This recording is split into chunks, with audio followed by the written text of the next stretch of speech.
अथ परीक्षित का जन्म।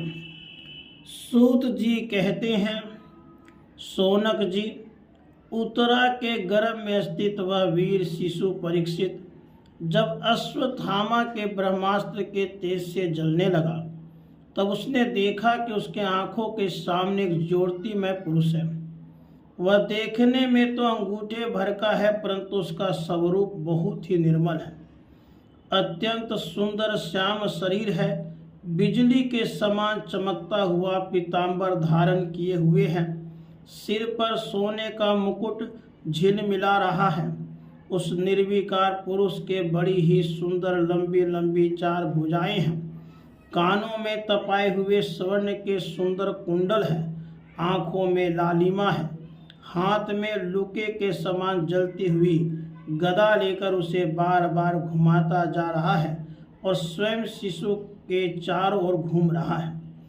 जैसे सूर्य अपनी किरणों से कोहरे को भगा देते हैं, वैसे ही वह उस गदा के द्वारा ब्रह्मास्त्र के तेज को शांत करता जा रहा था।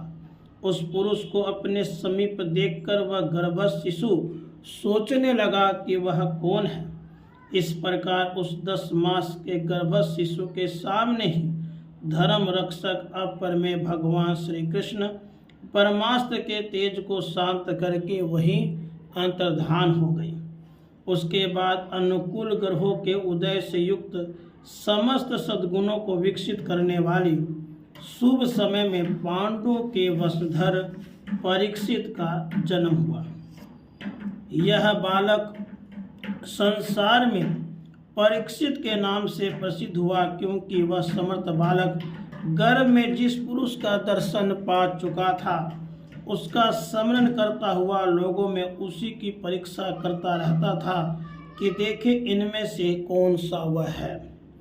जैसे शुक्ल पक्ष में दिन प्रतिदिन चंद्रमा अपनी कलाओं से पूर्ण होता हुआ बढ़ता है, वैसे ही वह राजकुमार भी अपने गुरुजनों के लालन पालन से क्रमशः अनुदिन बढ़ता हुआ शीघ्र ही सयाना हो गया। इसी समय सवजनों के वध का प्रायश्चित करने के लिए राजा युधिष्ठिर ने अश्वमेध यज्ञ के द्वारा भगवान की आराधना करने का विचार किया, परंतु प्रजा से वसूल किए हुए कर और दंड की रकम के अतिरिक्त और धन न होने के कारण वे बड़ी चिंता में पड़ गए। उनका अभिप्राय समझकर भगवान श्री कृष्ण के प्रेरणा से उनका भाई उत्तर दिशा में राजा मरुत और ब्राह्मणों द्वारा छोड़ा हुआ बहुत सा धन ले आए। उससे यज्ञ की सामग्री एकत्र करके धर्मभीरु महाराज युधिष्ठिर ने 3 अश्वमेध यज्ञों के द्वारा भगवान की पूजा की। युधिष्ठिर के निमंत्रण से पधारे हुए भगवान ब्राह्मणों द्वारा उनका यज्ञ संपन्न कराकर अपने सुहृद पांडवों की प्रसन्नता के लिए कई महीनों तक वहीं रहे।